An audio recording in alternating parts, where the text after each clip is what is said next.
Let's see. Yo, we're live. Yes. Yay.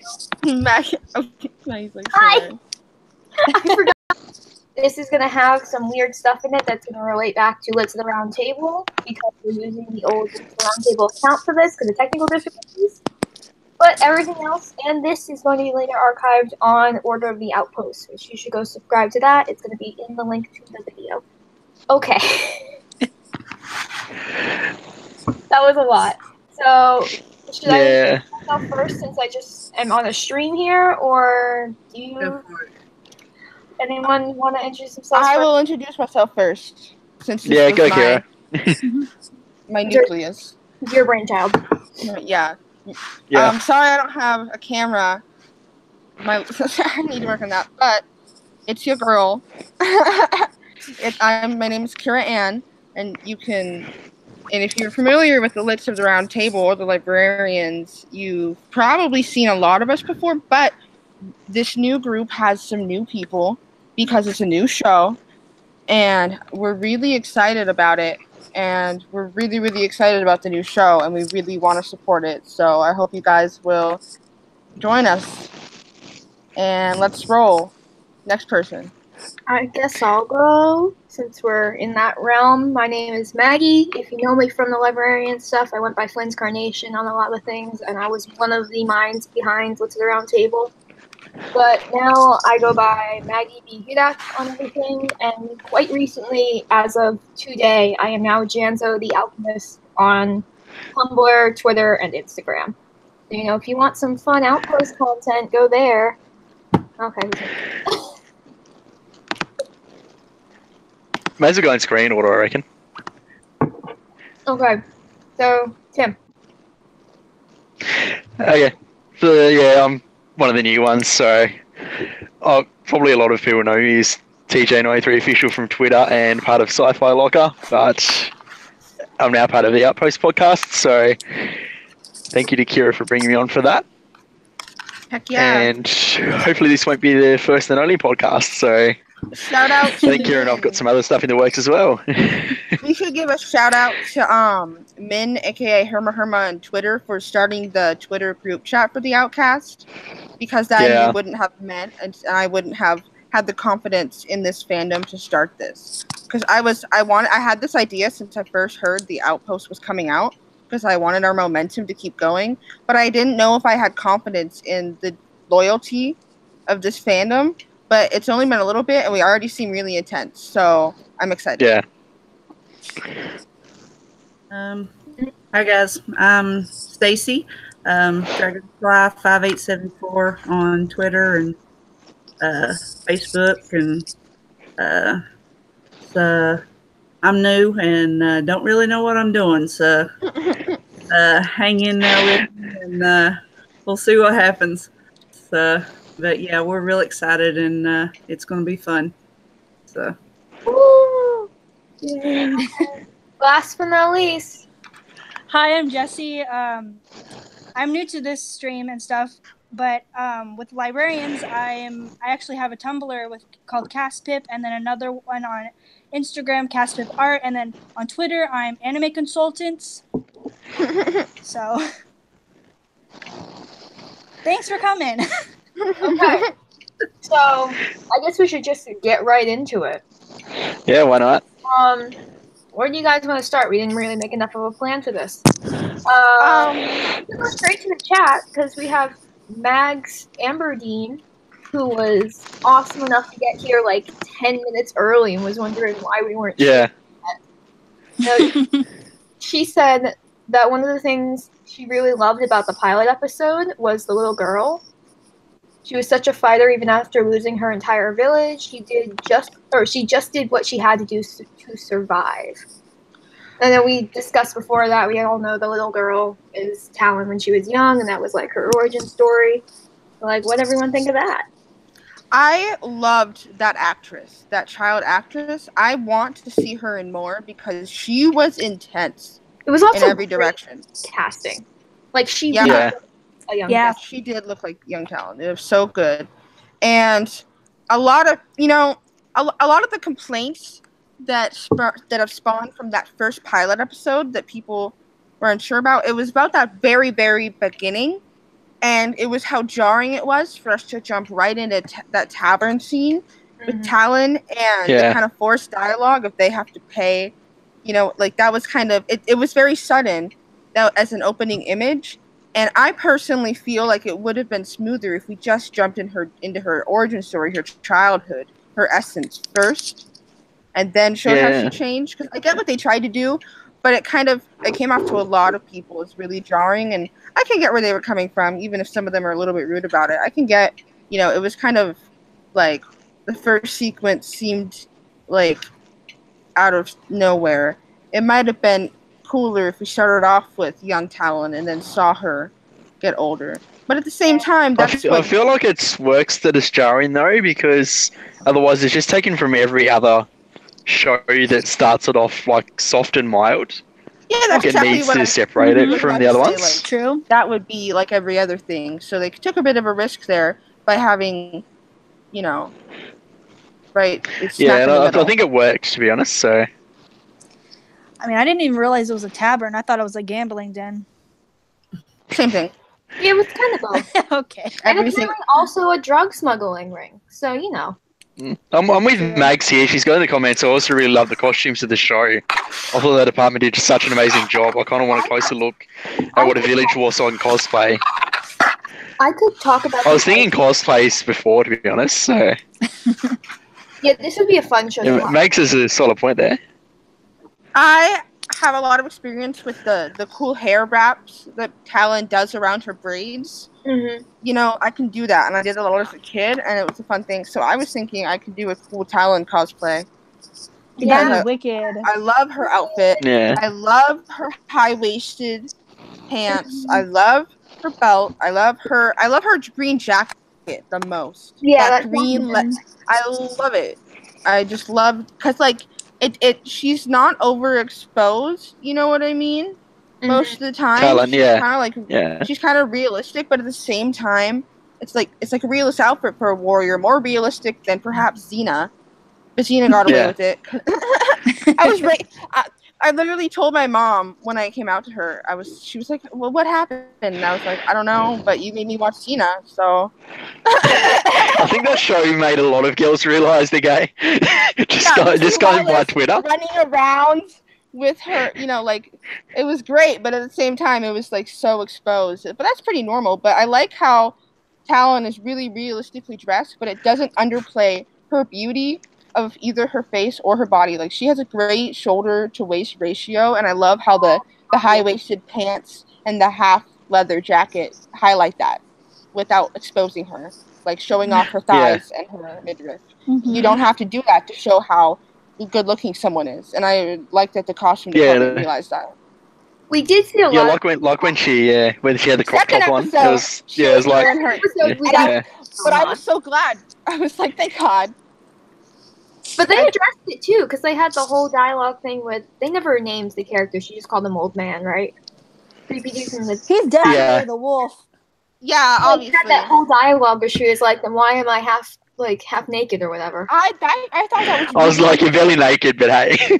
Okay, but that actually worried me a lot because if you think about it, she's a pretty, she's had a pretty rough, journey from that little girl to wherever she is. And I was discussing in our chat earlier how I'm pretty sure, along with her, how her boyfriend died right off. So she blames herself for her whole village dying. And then we see that the guy that she was with dies, and she probably blames herself for that. And we haven't seen what happens to the family that's taken her in, that she was willing to mutilate herself to fit in with, which was intense. That's the part that won a lot of people over. Like I was going through all the negative tweets, and everyone who didn't watch the whole episode didn't want to keep watching, and I think it's because they didn't get to that point. They didn't get to the ear cutting off part. That's real. Hi, Sonali. Sonali's in the chat. She's there. She's there. Oh my gosh. For those that aren't aware, Sonali plays Essa in episode 6, and she has very nicely joined us here. And hopefully might actually join us on the podcast in a couple of weeks, fingers crossed. I can't. Yes, Mags, the actress that plays Talon is actually Tasmanian, which is where I'm from. So, yeah, that explains a lot of it. I can happily claim Jess. That explains She's from the same state as I am, so everyone from Tasmania can do their own stunts. Not sure about that, but yes, Sonali says hi. Yes, Mags, I think he's actually called the Wolf in the credits, I believe. I'm pretty sure. I don't think he's actually called the Wolf on screen, but it was in credits and probably IMDb, I imagine. Yeah, I'm gonna pull it by Mags has said Easy the Wolf. I was calling him the Wolf, but now I'm not sure. So, I'm pretty sure that it was in the credits. Sure it was pretty clear in their dialogue when she was like, "I need to find that wolf," and he was like, "Oh." Then she was like, "To kill him," and he was like, I just guessed when he kept staring at her awkwardly. I'm like, "Yep, that's the guy that almost killed her." You know. I was just in the first episode going, "Oh, she's just kicking so much ass and just like she's just like taking rubbish from no one." Oh my god, yeah, she's so badass. It just gave me Winona vibes, to be honest. It was just the way she was like defended herself and didn't need a guy to step in and save her. Mm-hmm. Like, I mean, a guy did step in and save her, but she didn't actually need it. They balance the everyone saving each other really well. You know, it's not really. Yeah. What were you going to say, Stacey?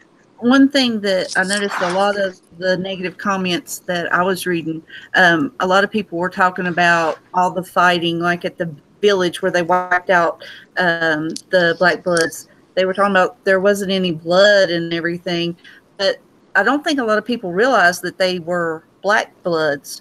So yeah, I know. That's what I was really thinking later. Yeah. In my opinion, I was like, this is a lot of blood.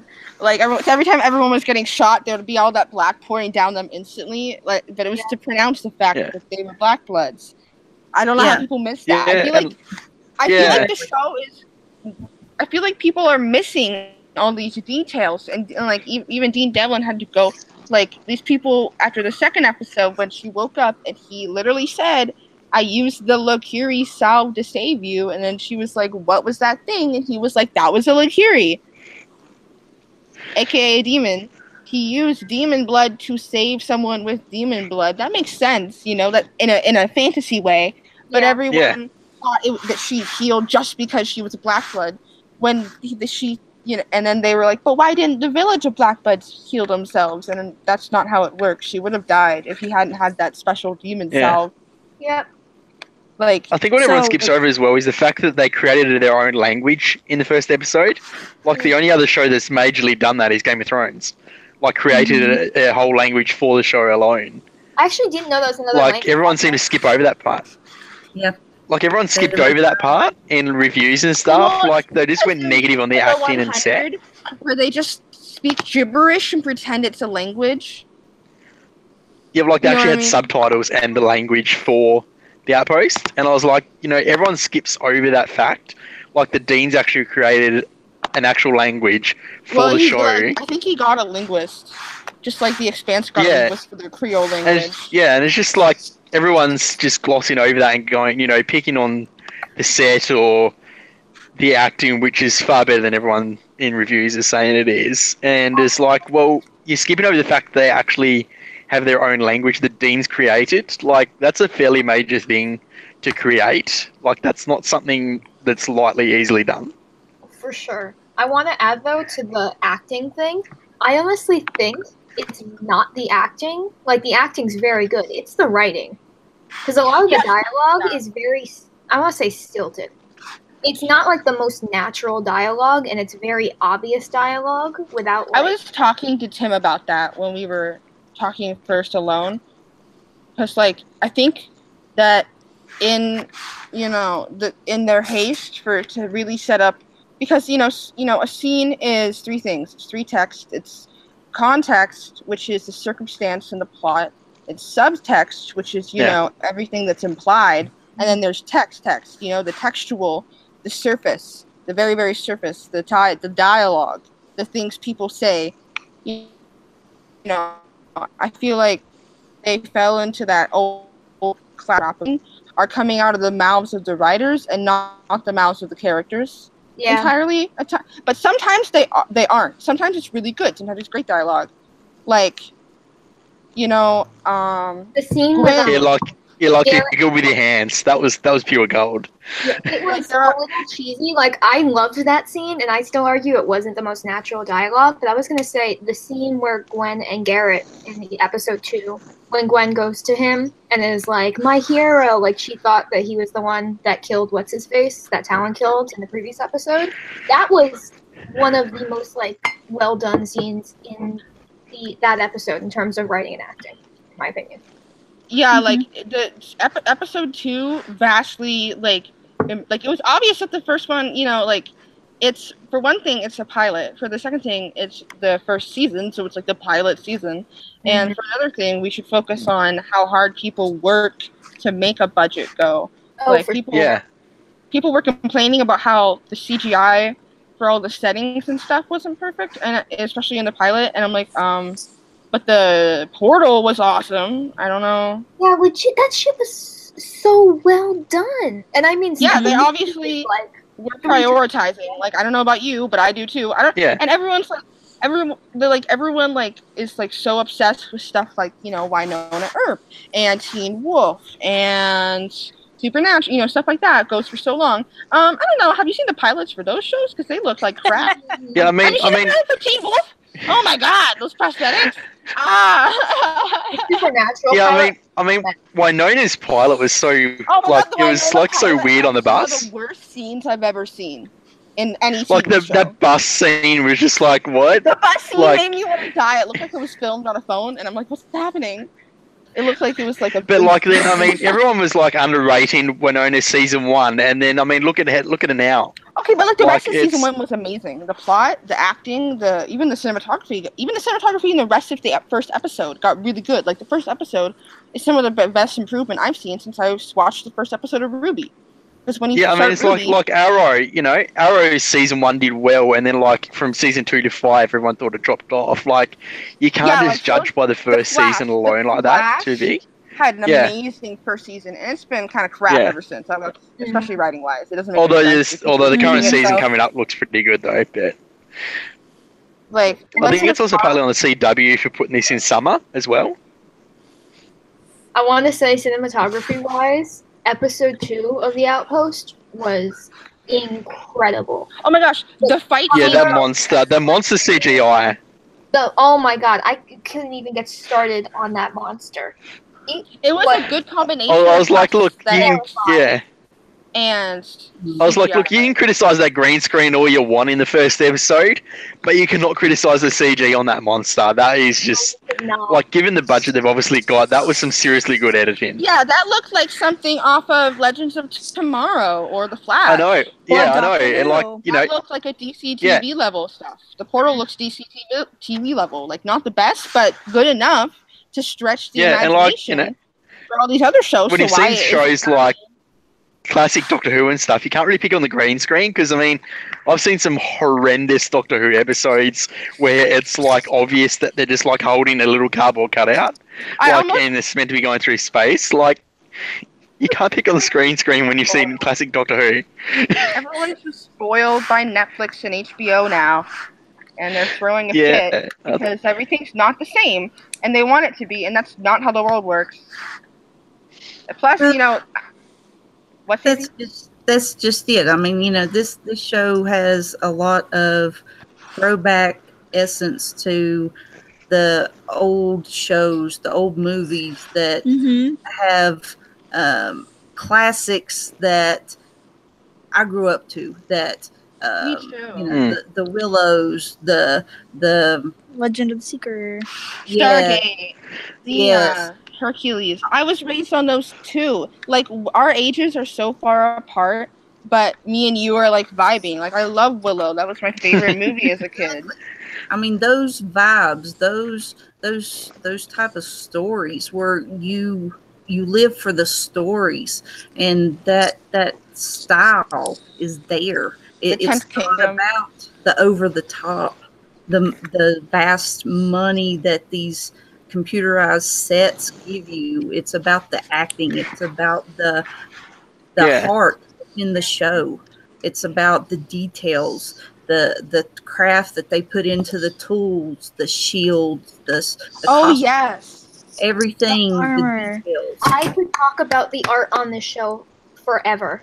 Yes. Because I've seen the You forge. can argue that set it pieces. does look like a set, which I mean, in the way it begins and ends, and it's kind of boxed. But the way they dress it and the colors throughout, it's still everything.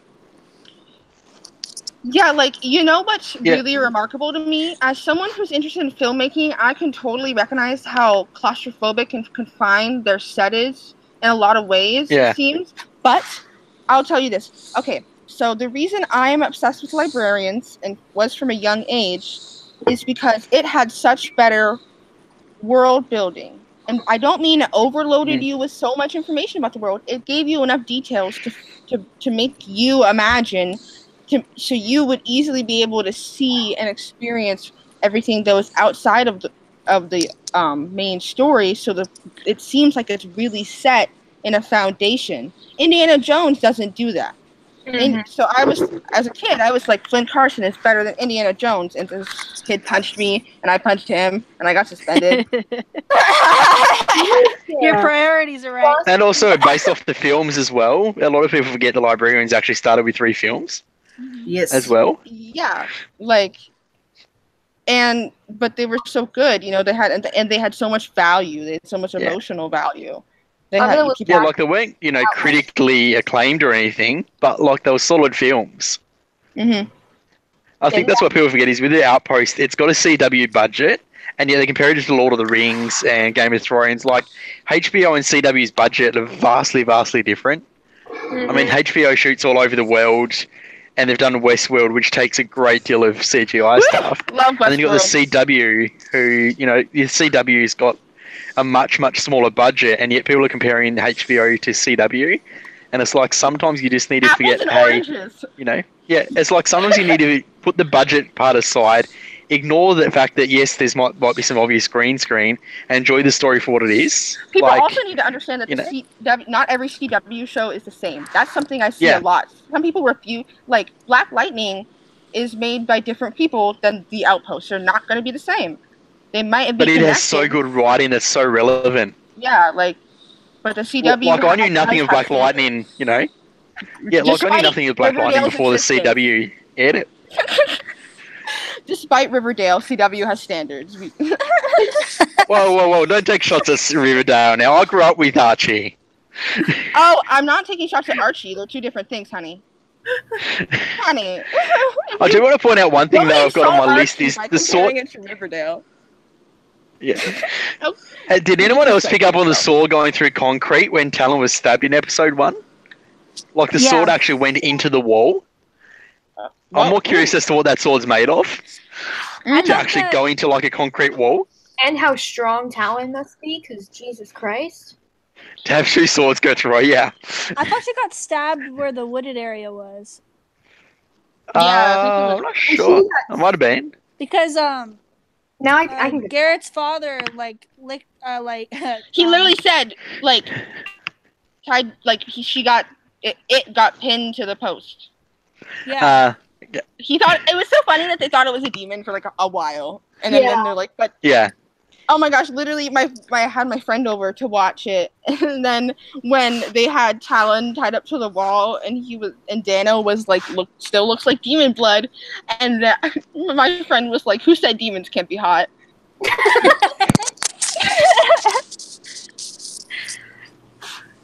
That's true. But like, Sonali's actually Sonali's made a comment here about there's so much more story to tell, twists and plots and friendships, etc. And then when she's commented Willow, which is a favourite apparently. It's a favourite of mine. I watched it last night. Like, does anyone think the drugs are going to play a big part in the series? I just saw that. I was going to say, I was just going to say, someone mentioned that earlier. I think it was Maggie, was it? Oh, yeah. They mentioned the drugs. I had just watched episode 2 like an hour and a half ago, and I saw them taking the drugs, and I freaked out. That came out of like nowhere for me, and I was like, that's some like modern themes going on. Okay, but you must have missed it. When her boyfriend died in the first episode, she was all messed up, clearly his like back was broken, and he was like, I'm going out. You better give me my drugs. And he was like, grabbed the calypsum, and she helped him snort a whole bunch of it right out of the bottle. And I was like, damn boy. I must have completely missed that then. I think I missed that too. Yeah, now you pointed it out, I'm like remembering it. It's because it was in like a little alchemy bottle on a belt, and it's just kind of like a seemingly RPG setting, so it didn't really register as directly a drug substance. But now we understand that. Sonali said, "Ooh, you were really, really warm on the drugs." I am warm. Apparently, we're close on it. No, I think she means we're close into the fact that it's going to play into the season. I was going to say, because I screamed about it near the end when that other soldier had turned into. They're Greys, right? That's but he got stabbed. No. By the beginning of the first episode. That's a lot. There's been a lot of misconception about that. It's been driving me crazy. Okay, for one, people keep confusing the Greyskins and the Plaguelings, and they might have a connection. I don't know, but the Plaguelings. They're not the same though. They're clearly taken out. They're humans that are taken over by some sort of parasite. Yeah. And then in the first episode, clear as day, and it was one of the like most forced parts of the episode that made some people mad at first, is that Kel dude, he was the one who was out there fighting with them. He's the one who got stabbed with the needle in the leg. And then he was like, he ripped it out, and then was like, I hate these things, and went back inside despite knowing he was infected, because he's that guy in the zombie movie that doesn't tell his friends. Oh, are you sure he knew? He felt and saw the needle go through him to where he had to reach down and pull it out, and it wasn't in an armored area, and he knows that the needle is what infects people. Then he's an idiot if he didn't think it was going to happen. Yeah, he might have gone into denial, maybe his mental state, and that's why he was like taking drugs. The sicker he got was to try and alleviate the pain and ignore the fact that he was obviously turning and getting taken over by a parasite. Mm-hmm. Yeah, that's better than my dumb theory that the drugs were causing it. Everyone thought that, and I was like, that would be cool, but also, because like that does happen in real life. Like people are like spiking. People are dying like 300. Last time I checked, which was a year ago, so it's probably worse. People were like dying 300 people at a time because people would like cut elephant tranquilizers with cocaine. Like, people do weird stuff to drugs. That's true. And that could be something that's going on. Maybe, maybe the drugs do have something wrong with them. Or maybe they're a solution to something that we don't know. Like, it could go either Catherine way. said he pulled that thing out of his leg. He must have known. I'd say so. Yeah. Sonali said, well, I'm not going to tell you the definitive. I don't want to spoil. Geez, you guys are so observant. So I reckon you girls might be close on the money with the drugs. And the fact that it's actually got a bigger part in this season. Or as I called it lime popping candy, but as you pointed out, it might go up your nose. The name is Calypsum, as in Calypso from Greek mythology. And I looked it up. Calypsum is not a subject, not a word. It's the only thing that could come from is Calypso. And that seems to be realistic. Calypso was the daughter of Atlas, I think. So, that makes sense that they would name a drug after her. Yeah, my main question is, are we going to get LGBT representation? Because I don't know whether Dean's actually... I mean, from memory, there was a bit of, like, female-female kissing in the Librarians, but I'm not sure whether there's actually a actual relationship as such that I remember. I mean, I've only seen up to season 3 Librarians, but... Well, they didn't really get to go all the way to where they wanted to go because they got canceled, but it was definitely... if you watch some of our Let's the Round Table streams, you'll see some... Oh, where did Maggie go? Maggie left. She'll be back. Anyway, so don't worry. But if you watch some of those, like, we have some with Dean and Lindy talking about that. And the writer, Kate Rorick, has talked about it. Like, it's just right for the character. And it's from season 1. And if you can even go back and watch some stuff that John Rogers talked about in season 1 with, with Lamia and Cassandra having a bit of a romantic spark. That's, like, it's been something that's, like, built, but, like, it was impressive because I'd never seen queer representation like that just kind of, it wasn't, like, a big deal. Like, like, Supergirl kind of annoyed me. I was happy they made Alex, but it wasn't realistic how upset she was because her family, I don't know, it felt forced to me. It felt over the top. It felt like it did. Like, it doesn't have to be a tragedy every time. Characters can just be gay, which is kind of what... Yeah, I think Winona is a bit of a benchmark in that, I think, is probably... Well, I think also who have, like... Winona Yeah, I Earp think was a good middle ground between the ridiculous crying for a whole season, freak out that Alex had for no reason, and Cassandra, where she's like, I'm just like this, so I'm just gonna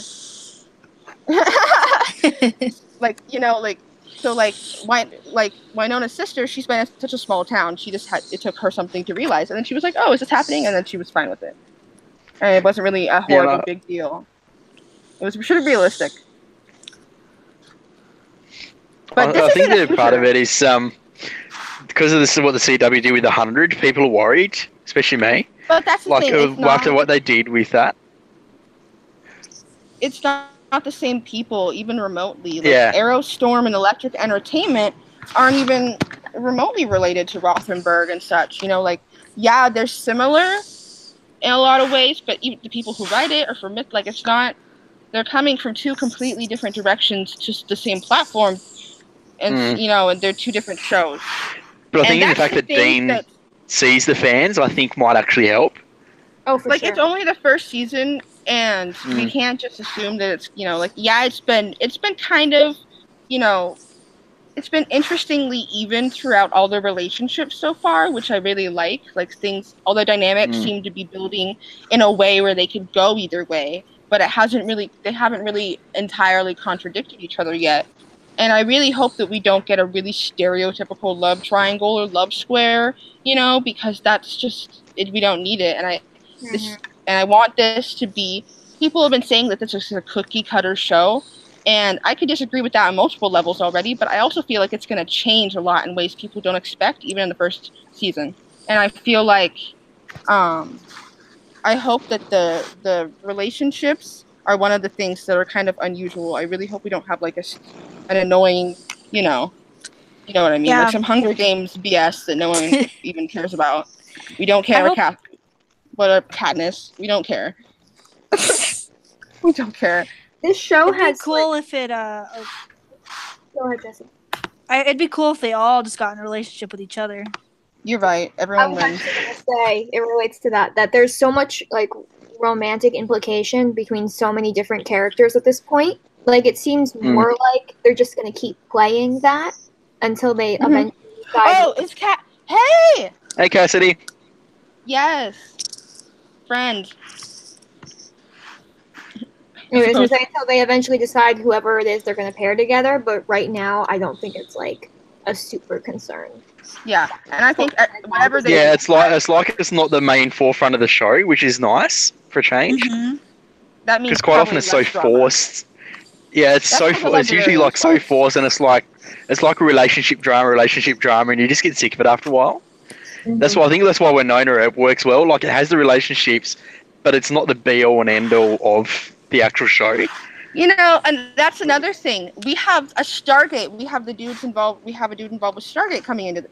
Dean made the first Stargate movie, but I mean also the producer and creator of the show of multiple shows. And if you are a fan of Stargate, as I am, and I was raised on it by my family, you might know that. Okay, so there was Stargate SG-1, which was the first show, and that show teased relationships, but never ever made anything real. And it was all very action focused, and they never really pursued anything emotional, super in depth. It kind of stayed away from that, And then Stargate Atlantis came along, my personal favorite, and that bounced into because they had more room because it wasn't quite as connected to the military as the first one. So the military, there's no federalization. That was kind of a thing. That was their excuse for never actually making any of their relationships real.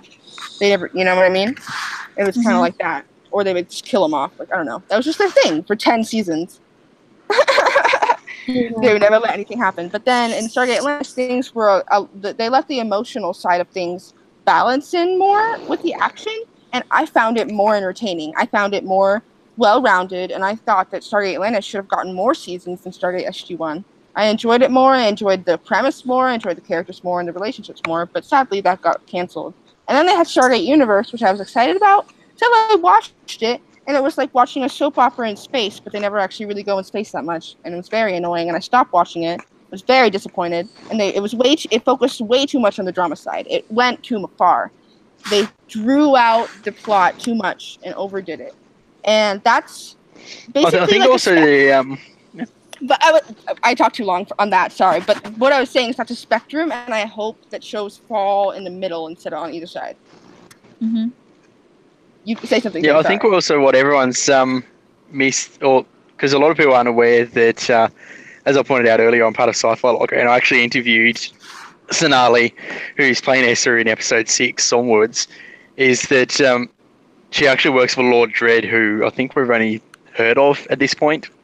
Mm-hmm. So it's a matter of whether S is actually going to be the villain, so to speak, or whether Dredd's actually going to be the villain, or it's going to be more than one. But from her interview, she said she's who you call when you need something done fast, dirty without a conscience. And I think it's, and she's got no loyalties, and she isn't afraid of anyone or anything. And as some of people might have seen from the photos Sonali's shared, is she's actually altered her looks to look scary so that she's taken seriously, which is where her hair looks kind of weird at the front and it looks kind of like a brain. scarily odd. Yeah, and she also said like, that in the interview she speaks with a heavy accent and in broken English. And like I've seen Sonali is acting, so I'm curious as to where the broken English comes from and the background of Essa. Because she's got a bad attitude and sharp teeth, which that alone, she's compared herself to the Tasmanian devil of the Outposts. For those that grew up on Looney Tunes. Yes. Yeah. And I think it's something a bit different. It was the way Sonali's done it, because like I've seen some of her other acting in like her short that she's in, and Voodoo Vanessa and so on. Yeah, and like we see in Voodoo Vanessa, and from what I can tell, the Outpost is going to be so vastly different for her. Yeah, Voodoo Vanessa is. It's funny though. And the crazy thing is, yeah, to Sonali. Yeah, her manager actually fought for her to get the audition because it came in for one of his other clients, and apparently he read the breakdown for it and told them that they needed to see Sonali instead, and because she loves her fantasy and action, and so that was how she actually got it. So she wasn't even on the radar until the script hit her manager, which is pretty cool. When I first saw it, when Doug Pasco first shared the Essa Khan picture, especially with like that eye in her forehead and her natural curly hair, I freaked out because she looks just like Millie, one of my characters, and I was like, oh wow. And then the more I looked at her reels, I was like, I'm obsessed. So now I'm just obsessed with her. Like I might at first I came into the show and I was like, wow, Jess Green seems so cool, and I like Jake from Mythica, so all these actors are cool, and then Nan seems nice. He followed me, but she's quickly becoming my favorite. Like she fire dances, what? And she models and she does photography, which is probably why her and I picked so easily. She's a goddess amongst us. She'll worship her forever. Yeah, she's so super sweet. Like I just messaged her from the first episode saying, hey, can you tell us is Talon and Gwen going to become a thing together? And like she messaged me saying, look, I'm not sure, but here's some other details about my character. And I'm like, okay, I wasn't expecting that. Like I was joking saying, hey, give us some info. And she actually provided the info, and then that's how I ended up interviewing her exclusively for Sci-Fi Locker, which is so cool. And the fact that she's just gone, yeah, I'll do an interview. And like we actually might be interviewing Jake for Sci-Fi Locker in a couple of weeks as well, which is pretty cool. Because Doug emailed me back and said I've CC'd Jake, but he's got San Diego coming up, so I assume it'll probably be in a couple of weeks once the San Diego stuff dies down for Jake, I imagine. But I mean, just to get Jake on board, that's huge.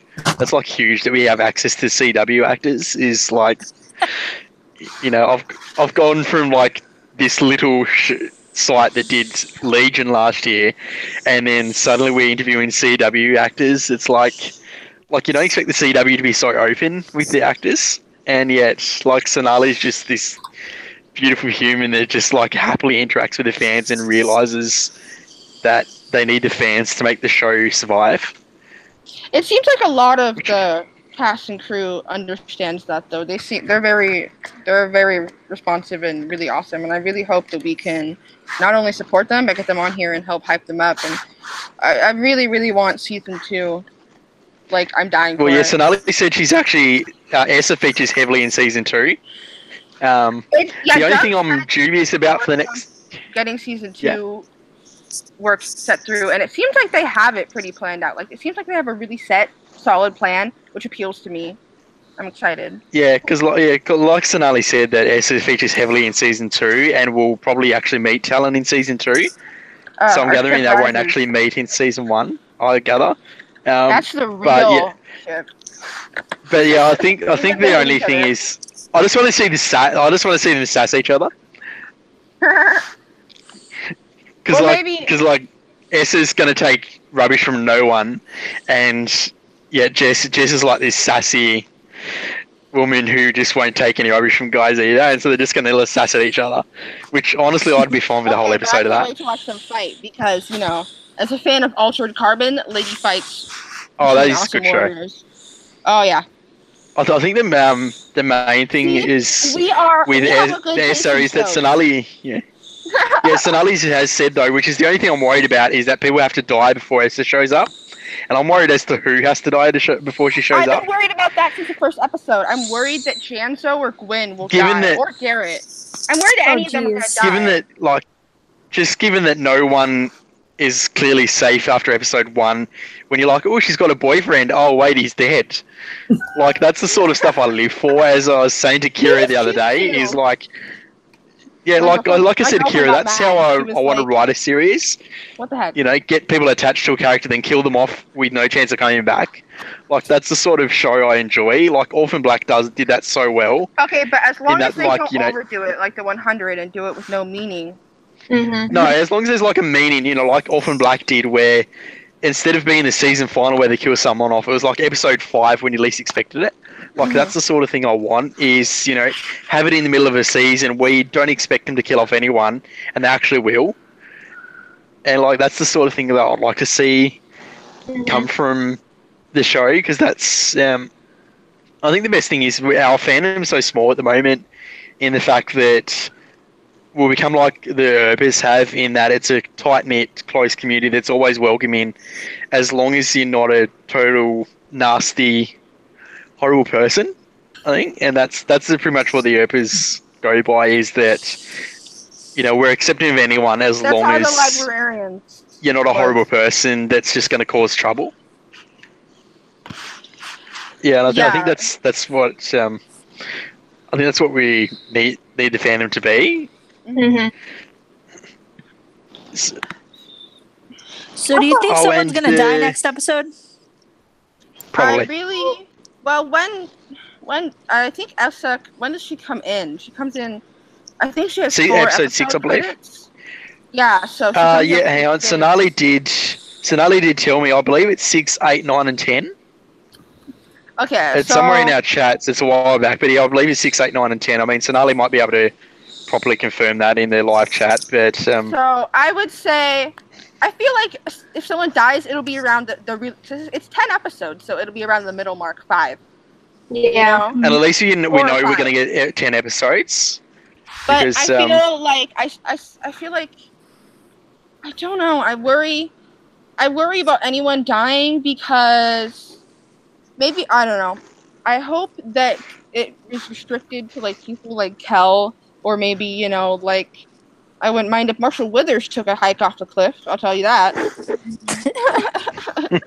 It's so clear that he enjoys hurting and tormenting his son and other people. That I'm like, this guy... It's been a while since episode 1, but have we actually found out who the Hilda guy was in the tavern? Like, I agree, he's kind of lawful and neutral, but he does seem to take enjoyment out of not only hurting Talon, but specifically hurting Talon because it bothers his son. Sonali just said the story takes a turn by Ep 5, which makes room for more to come starting in 6.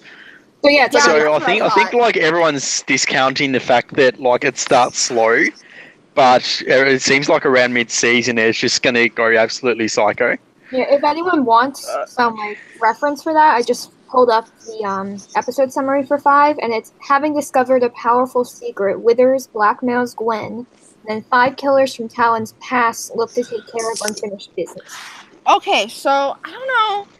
I saw someone tell me, I don't remember where, I don't know if it's true or not, but someone told me on Twitter that Gwen is the queen, and that's why she could command her father. And that's why her father gave in to her, because she's secretly the queen, or she's a princess meant to become the queen. And that's like, she has, I think what the tale Garrett randomly spun is legit. I think that his girlfriend is a princess for some reason. Oh yeah. Maybe like I think it's she's one of special. the theories. Yeah, I think it's one of the special. theories. Yeah, because her father, when Garrett and her were kissing and he came out, he said that if That he Arthur touches meme. her, huh? When he came out? No, but no. I meant when he came out. Like, I mean, frankly, it wouldn't surprise me at the moment. Directing in that moment, because it focused on his fist and the way it curled up, like that one Arthur meme. Oh Yeah. I just saw someone. That was so funny. The tag right now on Twitter, and they framed it so you would see that, and like he's not happy about it even after he knows. So it's interesting. Catherine said maybe her father is the regent. That's something to think about.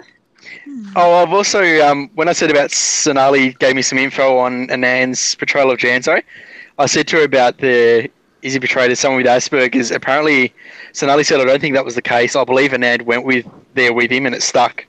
So I don't think that was the intention originally, but apparently that was obviously something that just stuck. So it is Asperger's? During the screen. What's that? So it is Asperger's? Or at least vibes.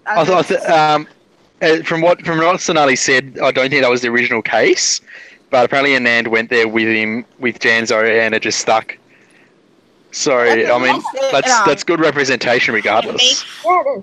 It is. It makes sense that people on the spectrum look at him and they relate. I even relate to Janzo just as someone with heavy anxiety. Like, yeah. I have a lot of anxiety, but I'm also I can't stop talking. But at the same time, every time I open my mouth, I want to stab myself in the eye.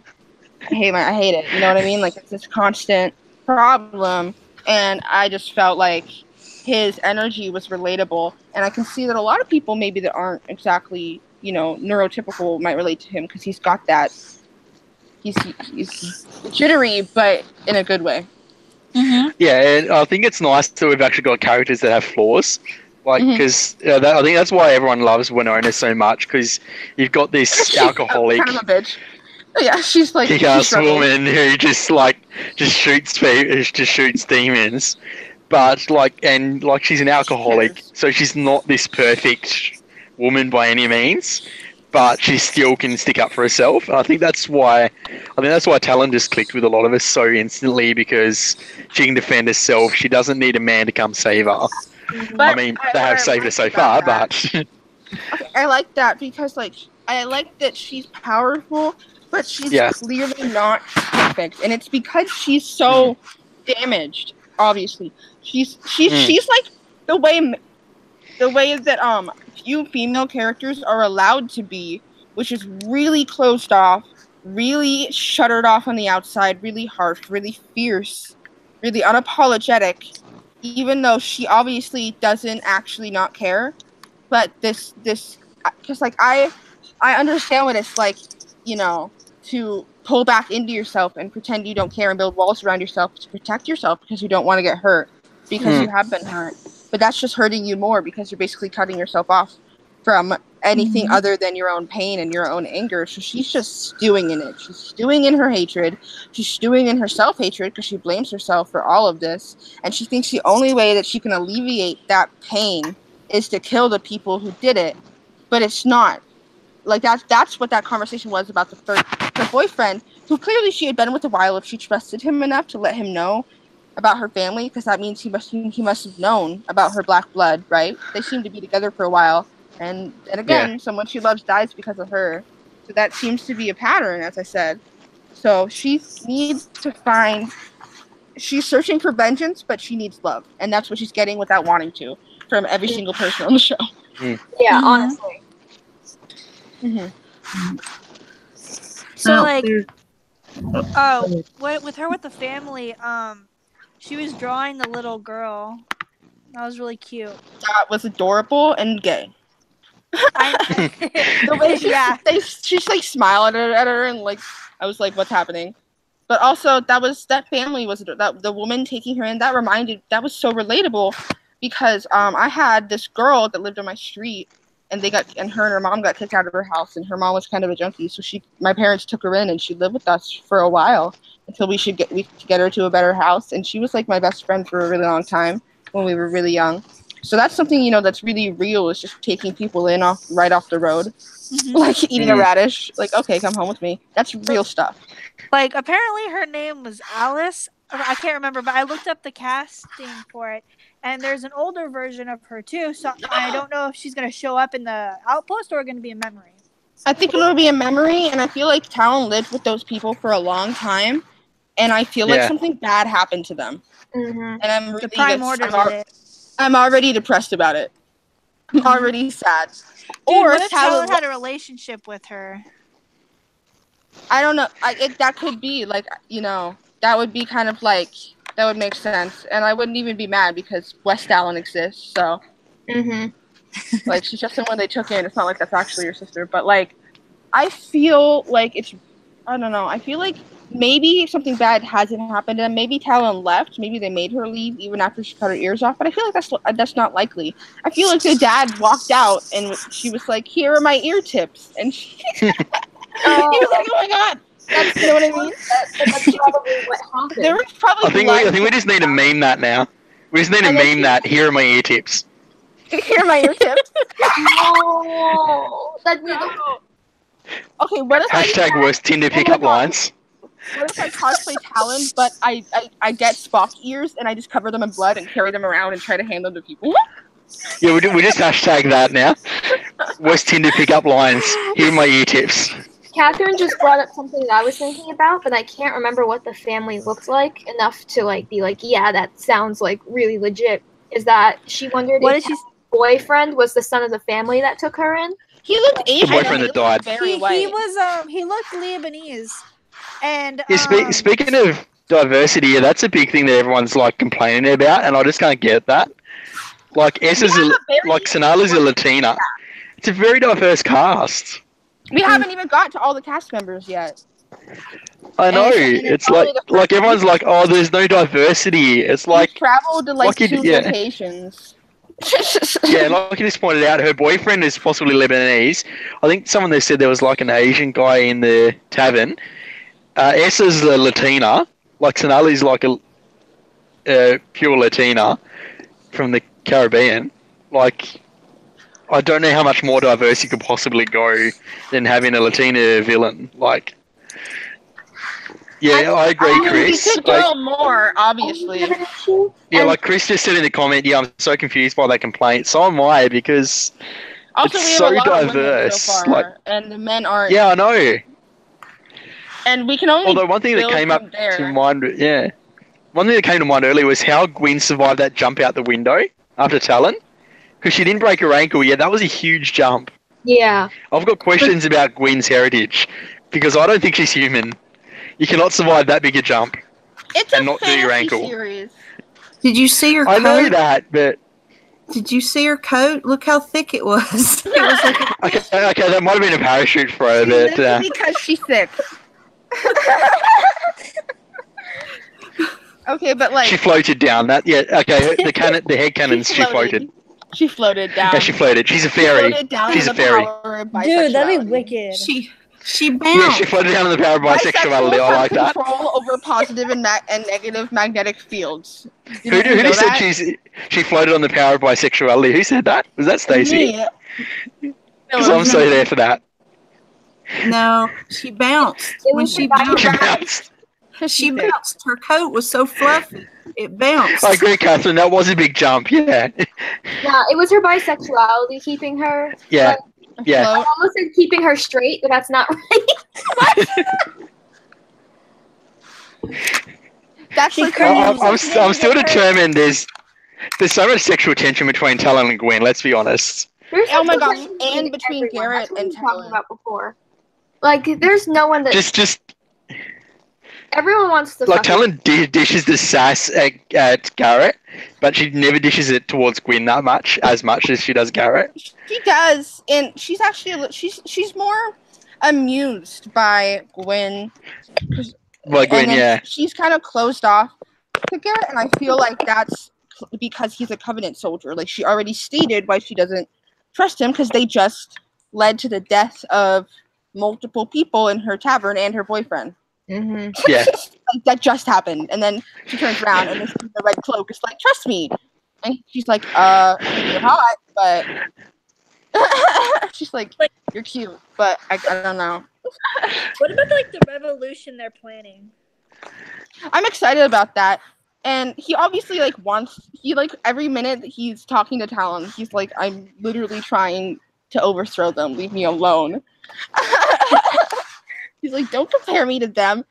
That's probably I'm a rebel. The turning point in episode 5 is that whole like revolution, I guess, is gonna happen.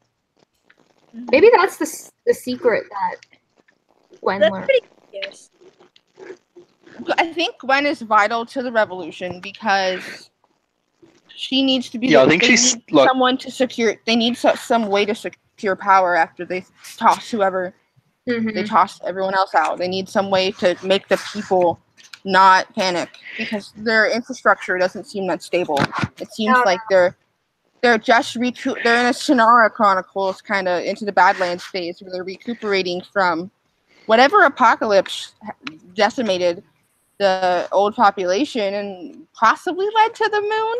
Or really, see, that's the stuff that divides this show from the classics, like, Xena and Legend of the Seeker and Sergei. They were all in one genre. Maybe Bendo, cross over into 2 genres at most for a little fun. But they were one thing. They played with one thing. This show is fantasy, sci-fi, action. Mm-hmm. Well, I like to call it Rampage. Rampage. I like to, like every Bruce Willis movie. Like I like. I think the Rampage flicks, revenge flicks, when you're just doing everything you can to mess up the people who messed you up, And then there's like a Western. There's a Western aesthetic going on that a lot of people seem to miss out on. But this is a Western setting. This is the Wild West, basically, of the new world. It has a sci-fi fantasy major plot line, and it kind of has like an RPG fantasy dressing, but it has a Western setting. It has, a revenge-driven plot, and it has characters that their character tropes come from the fantasy settings. But I'm really interested in the demons. I think the demons are really aliens. I actually have a theory about that too, about the how the world ended. I think the demons/aliens were actually the reason why a lot of the cause of the futuristic dystopian world now. That would make sense. I think that the Black Bloods are like hybrids between humans and them, or a subspecies of them. Perhaps. Yeah. And I think that was in order to. I feel like it's like an inheritance cycle thing going down. I don't know if y'all have read that. Yeah. But I was gonna say, I reckon the Dragon Riders Black Bloods are probably something like Inhumans. You reckon? The Dragon Riders they didn't pop out of nowhere. The Dragon Riders were created with magic by the elves, and they forced dragon eggs to bond with mortals forever so that the dragons wouldn't kill them. It was to control the dragons, and also that, like, because they were too powerful, they were a threat. So in order to save themselves, they bound themselves together. And I feel like that could be what happened here. Like, the demons were decimating them. The aliens came and were messing them up. And some humans, in order to control them, bound them together with their DNA and, like, found some way to command them to leave them alone. And then that's why they're such a rare group, because that genome, whatever that genetic, like they probably genetically engineered that, because this is in the future. There's dystopia. We have CRISPR now. We're not that far away from designer babies. So they probably made them. They made the Black Bloods for a reason, but then they kind of forgot about it, and so they were a really small genetic pool, and she's the last. Like, because that was one of the things I wondered about at first. I was like, why is there only one village? But it's probably because they only started with like 1 or 2 Black Bloods. I'd say so. It'd be like the Inhumans. I reckon like the Kree did with Inhumans, where they created Inhumans to have like their own warrior race, but as you said, they probably let them go because it wasn't working out or something. Yeah. And Meg said she likes that idea. That makes sense. So I reckon, and going by what Sonali's said to me, she obviously can't chime in too much and reveal much either. She just said that to me individually because obviously it's spoilers and she's in the cast, so she can't. But she said we're very smart in figuring things out. So obviously we're fairly close on a few things, but Sonali obviously can't confirm that. Sometimes, back in the old days, we'd be really far away with other stuff, and other stuff would be really spot on, and then other stuff, you'd be like, oh, I'll do that instead.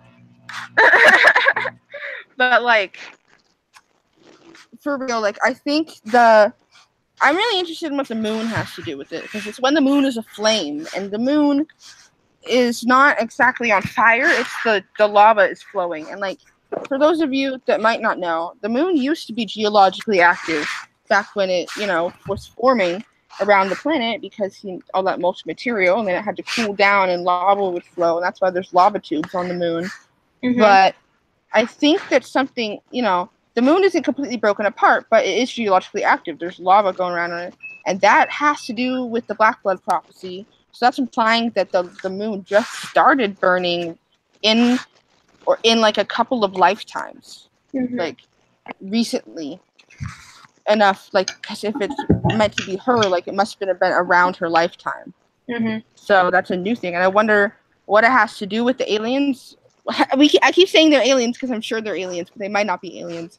I mean, they could be a creation, like Tim said, of humanity. Maybe we made them.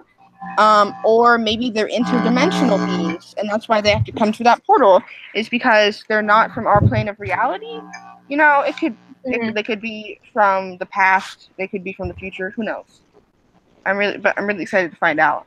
On that note, we should probably start wrapping up. We've gone for an hour already. We will see what happens with that future episodes. For the next episode. I am excited. It looks like the green screen keeps getting better and better. Oh yeah, I'm sure. Yeah, definitely, yeah. And We're keep talking at the same time. Go, Kira. Yeah, I'm sorry.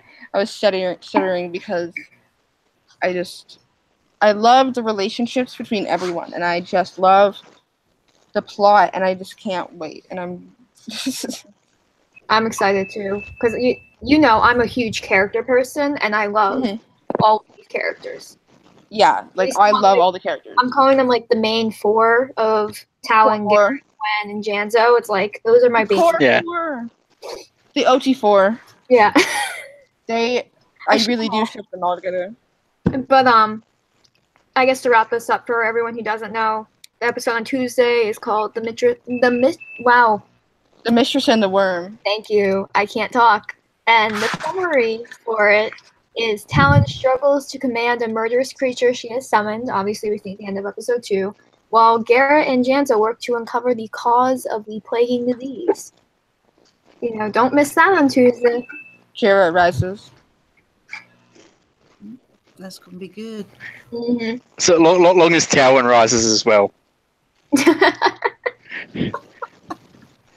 Talon and Gwen have to happen. It's like there is zero way that there's just zero way that Talon is straight. I just do not believe that. Mood. It's just not realistic. She throws too much sass to be straight. Her hair. And her hair. Her hair is far too gay. And all the color scheme for the promo, it's all the bisexual flag, and I'm like, wow. Like, yeah, that's okay, but really, I love what? Guys, chat. We should mention that the soundtrack is amazing. Oh, it's him! It's your boy. It's Jan. It's Janzo. We love you. We love your character. We love you. I really love.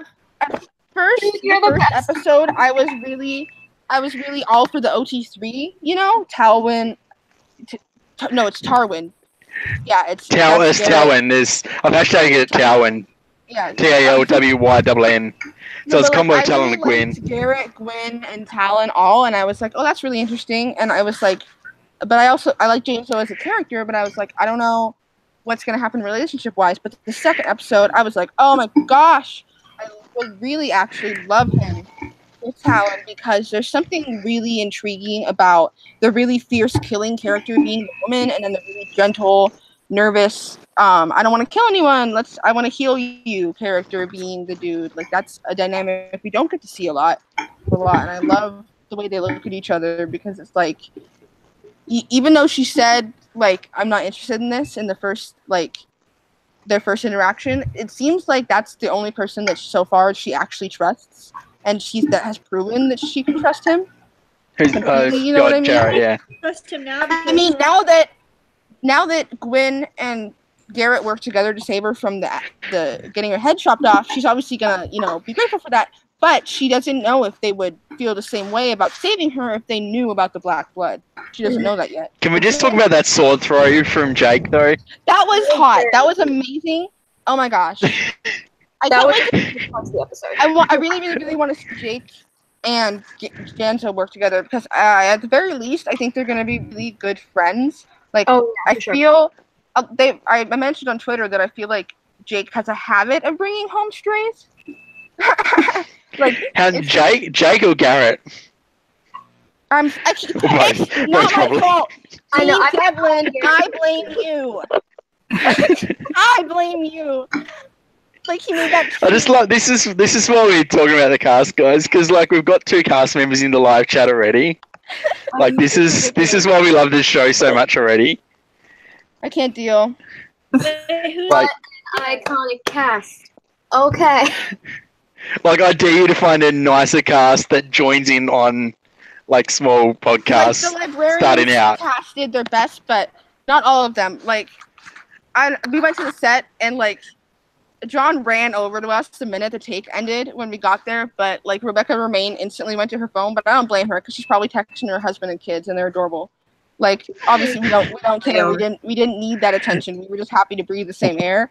But it was so yeah, right, Maggie? But we were all fine with it. We just watched her walk past us, not even give us a glance, and we were like, wow, look, it's her. It's her. I just wanted to bring the same. It was Sonali and Jess, let's be honest. Honestly, I mean, have you seen Sonali and Jess with the kittens? Like, that's just everything. I want to cast Sonali in everything I'm ever going to do. I know. For those that aren't aware, Sonali's got a YouTube series called Voodoo Vanessa, and it's just amazing. Like, it's short enough so you're not going to like the hours on it, but her humor is just on point, and I made Kira crack up with her last night. Okay, I'm looking at the chat, and I'm looking at, the fact that Sonali and Ananda are right next to each other, and then I'm like, wow, I wonder what their characters would be like interacting. And so my brain, as a writer, I'm like, what instance would they ever interact? And I'm like, the only instance is if, like, he's an unwilling captive on the edge of death at every moment that he's with her. And she's only like, I don't know if you've seen the that would be really funny. I don't know if you've seen the trailer for Sonali's film Mamba. If you go on IMDb and put in Mamba, it's like she shoots through walls. Like it's just it's amazing. And thankfully to Sonali, although obviously I can't say too much, I've actually seen this short, and it is the best thing you'll ever see. Like, just Sonali in the nun outfit in the trailer is everything, but the context of it is just gold. I was watching her reels, and I was like, I can't. Yeah, she's been sweet enough to like let me in on okay, stuff, but like they did it's good job casting people with actual practical skills. Like Jessica can do like Sonali's fire dancing. Jessica learns her stunts on set.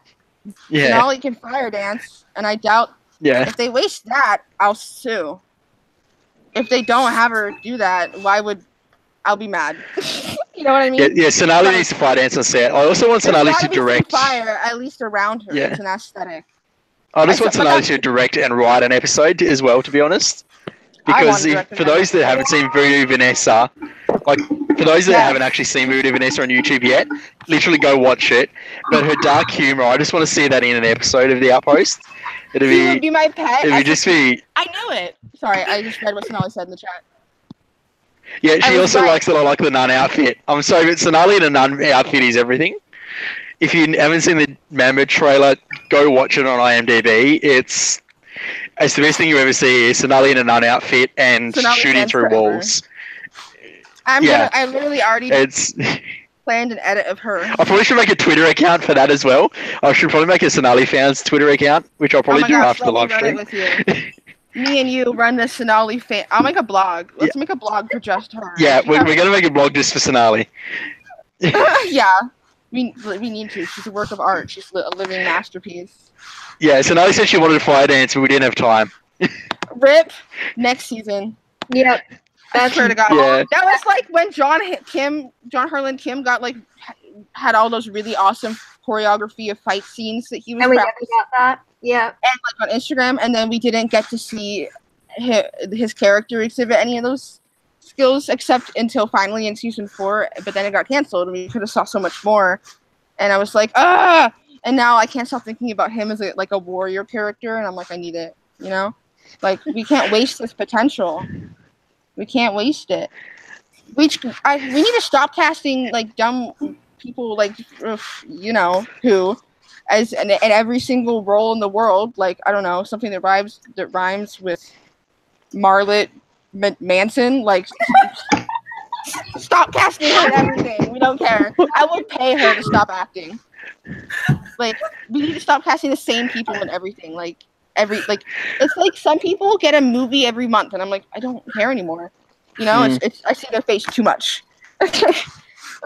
I don't want to see. I just had someone in mind when you said that. Then I was just going to say, who was it that had 3 films this year? Oh, Josh Brolin. He had Avengers, Infinity War, Deadpool 2, and what was the third? Yeah, but there's 3 films he had. Josh Brolin. Yeah, Josh Brolin. He had 3 films in a month come out. I was like, dude, we love you, but he has 2 characters in the same universe. Avengers, so I think he gets away with that one. Yeah. Common Avengers. Marvel gets away with whatever, except gay characters. Oh, but to be honest, I'm trying to get Sonali. I don't know if anyone's seen One Day at a Time on Netflix, but I'm trying to get Sonali onto that because they've just got Steph Beatrice and Melissa Fumero from Brooklyn Nine-Nine guest starring in season 3, and they're heavily Latina casts, and that's why I'm just trying to get Sonali onto there as well. I've tweeted. I've tweeted the producer trying to get Sonali cast in season 4 because we should get a season 4. But I'm gonna send an email to Siren and be like, he attached our pictures of Sonali and Jessica Green, who you should definitely make. Yeah, we need both of them in Siren season 2, to be honest. We're just gonna get the cast jobs. That's our job now. Yeah, we're just gonna get Sonali. We're gonna get Sonali cast in everything. I mean, sometimes you just gotta practice for the that's the thing about our generation in this world. Accessibility is up to you now.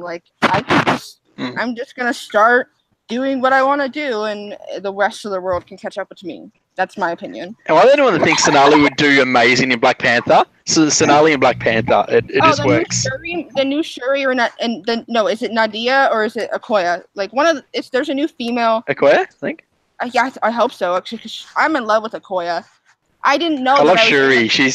I did not know that I was into shaved heads till I saw that movie, and I was like, "Oh wow, she's a goddess." I'm gonna shave my head. Shuri is just gorgeous. To be honest. So Sonali said I'm okay with that. Yes, good. Now it depends on whether she's talking about Black Panther or just us casting her and everything. If it's us casting her and everything, that's great. We're fine that you're okay with that. I'm determined to get Sonali on One Day at a Time. That's my first step. Because she needs to be on that. My biggest dilemma right now is trying to figure out which of my favorite characters that I would want her to play of the ones I'm writing myself. I'm like, oh wow, this one or this one?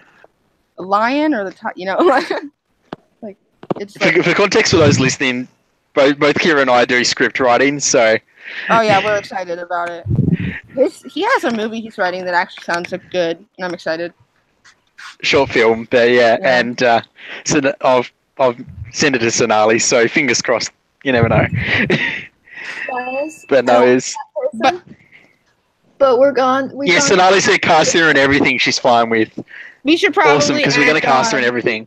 And on a note that we should definitely work as hard as we can, from as early as we can, to get the show renewed for season 2. Yeah, Absolutely. Mobilize. We'll just start the hashtag renew the outposts. And make sure to watch it live if you can, and watch it on their website so the ratings are good enough that they know to keep the show going. And live tweet. Yeah. The Outpost and Long Live the Outpost. Long Live the Outpost is like our renewal hashtag we've been using. And I think tag CW on Twitter and that kind of shit too. For those that weren't aware, I made a tweet from our wonderful live stream, which I hashtagged worst Tinder pickup lines, which is "Here have my ear tips." Oh, gosh. And it's already got some likes on Twitter already. So I used to have some Spock ears, and I feel like if I found them, I could just get a Sharpie, and then I could cosplay Talon. Just color on some black negatives, and it'd be fine. Adapted Battery on Twitter forgot about the live stream, but they're going to be sure to watch the vid. So. Oh, that's your boy. That's Flynn. Just going to shout out to them. So that's Flynn. Flynn, yeah, it's Flynn. So yeah, we're just going to casually, nicely shout out to them. Oh, they're although they forgot, we're going to mention them. Up all the time. Why did Flynn change his name? Oh, that's not. I got mixed up. I think that's wrong. That's not Flynn. That's It is Flynn. Oh no, it's Flynn. It's Flynn. Oh, we have. It's not too many. And then Flynn Carson. The Librarians fandom is full of Flynns. I guess they could save their Wiley. It's a different Flynn, but we like that Flynn all the same because it is Adapted Batteries. We do know them. But yeah, we should wrap this up. Long live the Outpost, all that fun stuff. The heck else? Yes, long live the Outpost. Yes, it's already an option on Twitter. I just went to tweet and it's actually already an option, which is nice. All I put in was long, and long live the Outpost popped up. So that just means you've typed it a lot. Nice little touch that's there. Or people around you. I've also noticed that it's also picked up a lot of tweets lately with the Outpost. There's like 220 in a day, which is a huge step up from last week. All right, we need to stop, and I'm not the one in control. Okay, so bye. Bye, everyone. Thank you, everyone, for dropping in. You guys are the best. There we go.